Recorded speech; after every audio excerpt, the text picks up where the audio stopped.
Hi, this is Dario. Welcome back to my channel, Motley Reads. Today I'm going to talk about this book. This is a book by Serbian author Miloš Crnjanski. The name of the book is Seobe. In Serbian, English translation is Migrations. The book is written in 1929, and Miloš Crnjanski is one of the greatest names of Serbian literature and Yugoslav literature. When I grew up in former Yugoslavia, it was Yugoslavia, then it was basically a Yugoslav author. He was very well regarded. However, I never read anything by him. Although I was always encouraged by my mom. She has Crnjanski as a favorite author. In fact, she even wrote a thesis on Crnjanski's poetry. So finally, decades later, I took a challenge and read it, and I didn't regret it. I will not regret it. I'm gonna tell you about the book. First of all, some footage that you saw in the beginning there. Last week I was together with my mom and my sister in Bosnia, where I grew up,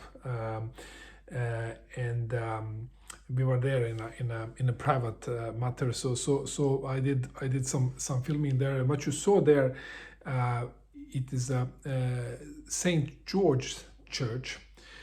Situated in Gorazde in eastern Bosnia. It is a 15th century Christian Orthodox church. It's very well known. It is very small but well known in that area.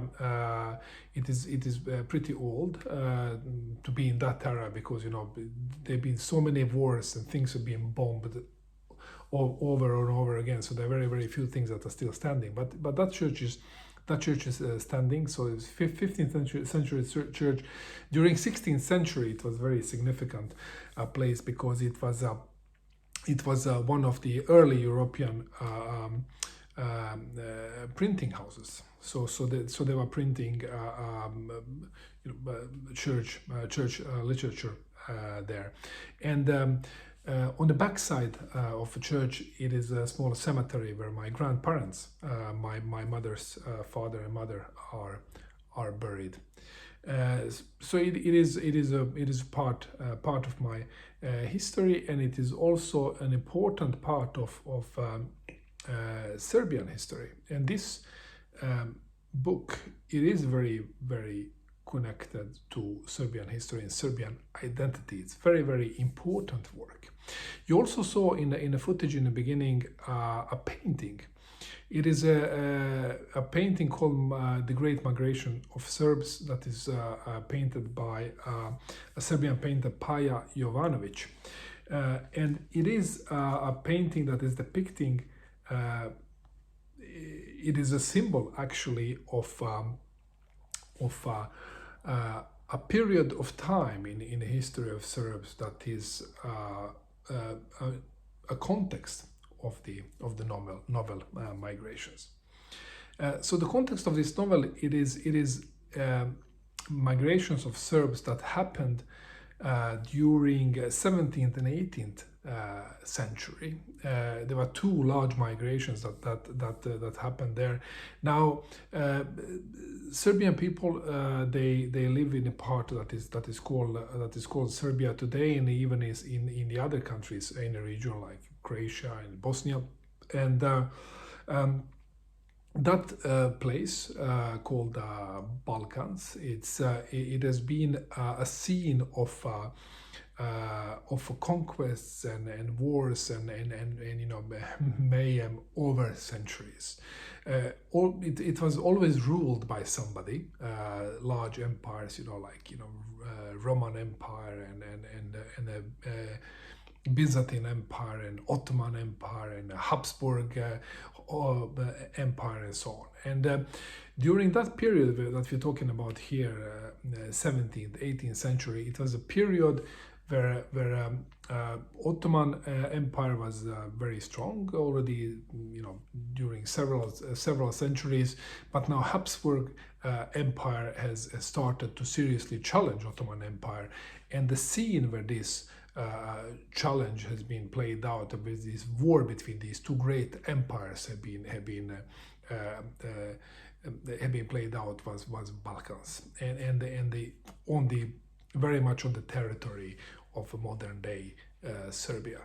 So during the first large Habsburg Ottoman war in 1690s, during a brief period of time, Habsburg army managed to get very far into current day Serbia, in areas that are South Serbia today, and even areas that are called Kosovo. They managed to get in there for a couple of years, and then they were pushed back by Ottomans, and in that pushback there were lots of Serbs that moved out together with the Habsburg army and inhabited northern part of Serbia, and even got into southern Hungary, and specifically area that is today called Vojvodina, which is the northern part of Serbia, on the border between Serbia and Hungary, along the in marshlands around the river Danube. Second large migration happened in the 1730s. Where again it was the Habsburg Ottoman War, and the area that was then called Kingdom of Serbia, which is basically a modern there northern Serbia. Habsburgs lost, and the Ottomans pushed out Habsburgs, and also pushed out a lot of Serbian people, which again moved into these marshlands in southern Hungary, northern Serbia, that is today called Vojvodina, and even parts of modern day eastern Croatia, that is called Slavonia. So they moved over there, and there then Habsburg established something that they called military frontier, and that military frontier was a zone where they had all these peoples that have moved out from these Ottoman areas, and they were put there actually to be like a wall against Ottoman invasion towards Habsburgs. And these peoples from this area, they are used for military campaigns quite a lot, not only in the area where they live, but even in other places around the Habsburg Empire, and in different fronts that they different wars that they fought against Prussia, against France, and so on and so forth. So this is basically the context of the story, and this period of time, and this movement of Serbian people, it is quite an important piece of Serbian identity, and it's also used quite a lot in propaganda during different periods of time to kind of mobilize the national feeling of Serbs. It was used quite successfully during Balkan wars in the 90s, just recently. Successfully. It was used successfully to ignite the fire, but we all know that these wars ended up in tragedy for everybody, including the Serbs, but mostly other people like Albanians and Bosniaks and so on.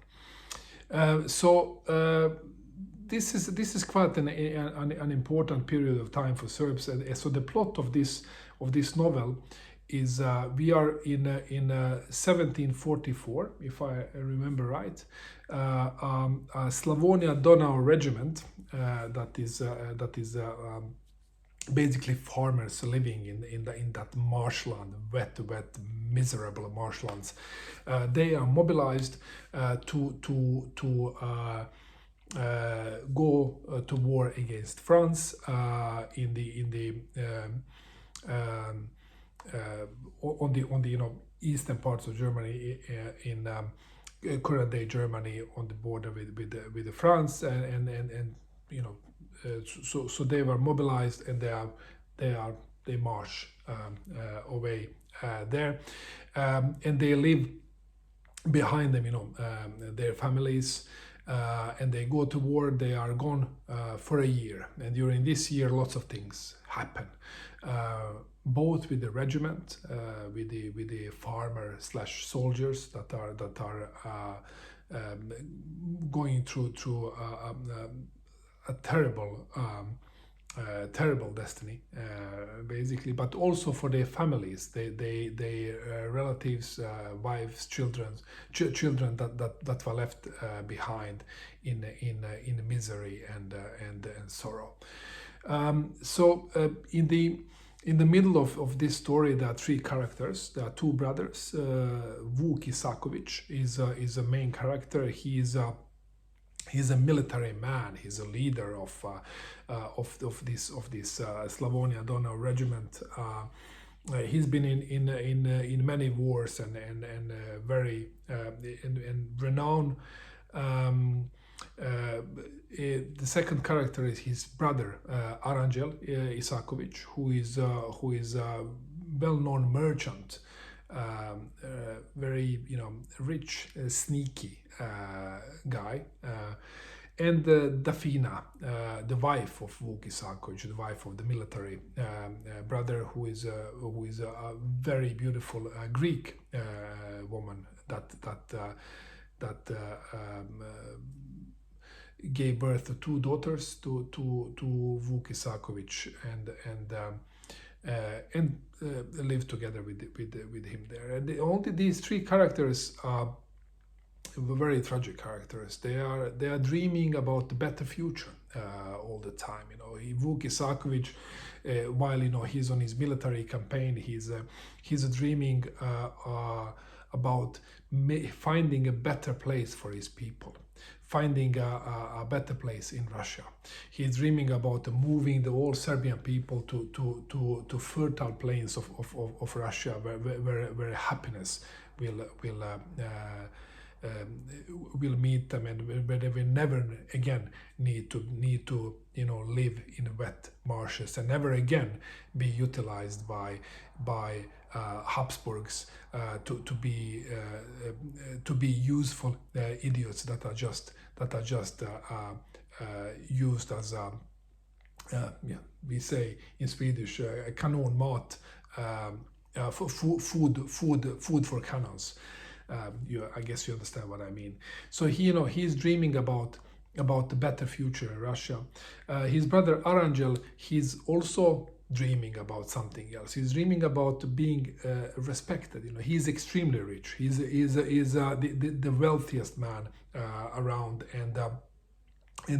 but he cannot find solace in his wealth, because he doesn't get the respect that his brother is getting, being a military man, being a leader. It doesn't matter how much money Aranjel makes. It doesn't matter how much money Aranjel gives to church, gives to the poor. Still, it is hole in his soul, and he is regarded as a second best. Although he's the one that is supporting his brother, he's financing the family and everything, but it doesn't really help. Dafina as well, she also has dreams, and she has dreams about wealth. She's not really happy with the situation, being married with Vuk, but there is nothing that she could do about that. And Aranjel, he is also dreaming about Dafina, about his brother's wife, about him being able to give her a better future, and together with her on his side, he would have been respected, he thought. So these three characters are in the center of a story. They're seeking for peace in a different ways, but this seeking for peace, it is driving them into committing wrongdoings, and in some cases, terrible crimes, basically, that lead to tragedy.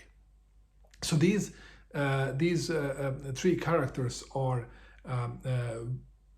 very well described. They are filled in to the smallest detail. We follow with these characters deep into their thoughts, into their feelings, into their deepest set aspirations, and we get to understand them in depth. We get to sympathize with them, but we do not approve of their choices. We both pity them, and in that and by pitying them we kind of like them, but still we dislike them because they are so weak. They're just too human to be fully liked, if you understand what I mean. And the book is written in a fantastic way, very, very rich language. I started to read this book in Swedish. I didn't have this Serbian copy. I just found Swedish copy, and I started to read it, and I really liked it. It was really, really good. But then when we went to Bosnia, I went into bookshop and I found then the copy in Serbian, so I switched to Serbian, and then completely new feeling opened up. And this I just realized that okay, maybe this translation was not really good, but then I tried to translate myself, both Swedish and English, and kind of taste the sentences, taste the words, and just I can't get there. Probably because I'm not a translator. Somebody professional should do it, and perhaps the translator did translate in Swedish, didn't do very good job, although it was good, but it wasn't even close to the original version in Serbian. When I started reading it, and throughout the book, really, I felt it was very much of the feeling from the Radetzky March by Joseph Roth. The whole setting of the Habsburg time, and the terminology, especially around the military, about the military campaigns, and about the House of Habsburg, and all that. It was lots of resemblance there. Even writing style was a bit similar there, but then also there are lots of similarities with the writings of Hilary Mantel, for instance. Very similar writings to like in Wolf Hall. When you read Wolf Hall, you come very, very close to the characters, to Thomas Cromwell. You're kind of looking over his shoulder all the time. You are there. You kind of you can feel the smell. You can feel 16th century London smell, noises. You follow with Thomas Cromwell when he rides a horse. You can almost hear how horses, how do you call the hooves, are hitting the ground. It is so rich, it is so close, it's so tight on Thomas Cromwell, how Hilary Mantel writes, and this is how Crnjanski writes as well. So this is this combination of Joseph Roth and Hilary Mantel that you get there. But there is one component that is very special here that you don't really get in these two. It is this pain, this longing, this dream of Russia, dream of respect, dream of wealth, all of that, and all this human pain that is in there. It is even stronger than you can feel when you read Roth and Mantel. So it gives additional dimension. To me, reading something like this, it makes my soul sing. It is such a fantastic work of fiction that I really hope that the English translation, and I will find it and check it out, that is stronger than a Swedish translation, because this book, if it can be transferred from this Serbian version into English in a good way, it is worth your time. It is worth everybody's time, because it's a really, really great piece of literature. So I highly recommend Migrations by Miloš Crnjanski. Till next time, take care.